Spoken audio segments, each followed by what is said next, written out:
وقت ہمیشہ بدلتا ہے لیکن گاؤں کی زمین ہمیشہ وہی رہتی ہے۔ مٹی کی خوشبو، ہوا کی ٹھنڈک، پرندوں کی آواز، یہ سب آج بھی ویسے ہی ہے جیسے برسوں پہلے تھے، مگر اس خوشبو کے اندر کہانی بدل گئی ہے۔ پہلے گاؤں صرف رہنے کی جگہ نہیں ہوتے تھے، وہ ایک خاندان ہوتے تھے جس میں سب ایک دوسرے کے حال سے واقف رہتے۔ کسی کے گھر خوشی ہوتی تو پورا گاؤں شریک ہوتا، کسی پر دکھ آتا تو سارے کندھے بوجھ بانٹ لیتے۔ زندگی سادہ تھی مگر رشتے گہرے تھے۔ شاید اس وقت لوگ کم جانتے تھے مگر زیادہ سمجھتے تھے۔ اب منظر بدل گیا ہے، گاؤں میں بھی شہر کی طرح دروازے بند رہنے لگے ہیں۔ رشتے سلام پر محدود اور باتیں وقت کے حساب سے ناپی جاتی ہیں۔ ترقی آئی ہے، بجلی، موٹر سائیکل، موبائل وغیرہ، مگر سکون کا معیار بدل گیا ہے۔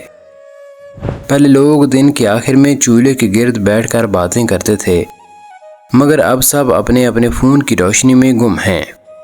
پہلے کہانیاں زبانی چلتی تھیں، اب تصویریں لمحوں میں گزر جاتی ہیں بغیر احساس کے۔ مگر ایک بات آج بھی ویسی ہے، محنت۔ یہ زمین اب بھی اسی صبر سے پھل دیتی ہے، بس انسان کا صبر کم ہو گیا ہے۔ پہلے کسان آسمان کو دیکھ کر دعا مانگتا تھا، اب موسم کی ایپ دیکھ کر فکر کرتا ہے۔ فرق صرف یقین کا ہے، باقی سب وہی۔ ماضی کا گاؤں خاموش مگر بامعنی تھا، آج کا گاؤں روشن مگر بے صدا ہے۔ پہلے وقت کم تھا مگر تعلق زیادہ، اب سہولت زیادہ ہے مگر فرصت نہیں۔ وقت نے مٹی کو نہیں بدلا، بس انسان کے احساس کو بدل دیا۔ پرانے وقتوں میں گاؤں کے لوگ کم بولتے مگر زیادہ جیتے تھے۔ آج لوگ بہت کچھ جانتے ہیں مگر شاید جینے کا فن بھول گئے ہیں۔ ترقی اچھی ہے مگر اگر وہ انسان کے اندر سے سادگی چھین لے تو پھر یہ ترقی نہیں، ایک تبدیلی ہے جو شاید کچھ دے کر بہت کچھ لے گی۔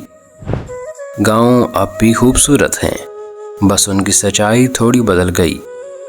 اب وہ ماضی کی خوشبو رکھتے ہیں مگر حال کی الجھنوں میں لپٹے ہوئے ہیں۔ وقت نے ثابت کیا ہے بدلنا برا نہیں، لیکن اگر بدلنے کے ساتھ احساس مر جائے تو پھر ترقی نہیں، محرومی رہ جاتی ہے۔ گاؤں اب بھی زمین کے قریب ہیں، بس انسان دل سے تھوڑا دور ہو گیا ہے۔